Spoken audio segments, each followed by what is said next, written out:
জানেন কি, জীবনের বেশিরভাগ কষ্ট আসে বাস্তবতা থেকে নয়, আসে আমাদের নিজেদের চিন্তা থেকে।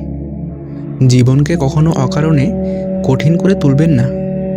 যে কথাগুলো ভুলে যাওয়ার ছিল সেগুলো যদি প্রতিদিন মনে করেন, তাহলে শান্তি কোথায় পাবেন? সব মানুষ আপনাকে বুঝবে এমন আশা করবেন না। সবাই আপনাকে ভালোবাসবে এমন প্রত্যাশাও করবেন না।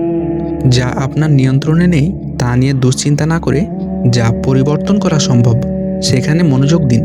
মনে রাখবেন, সুখ মানে সব সমস্যার শেষ হয়ে যাওয়া নয়। সুখ মানে সমস্যার মাঝেও হাসতে শেখা, কৃতজ্ঞ থাকতে শেখা, আর প্রতিদিন নতুন করে শুরু করার সাহস রাখা।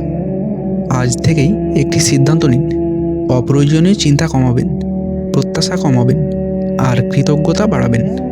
দেখবেন জীবন আগের চেয়ে অনেক সহজ, অনেক সুন্দর এবং অনেক শান্ত হয়ে গেছে।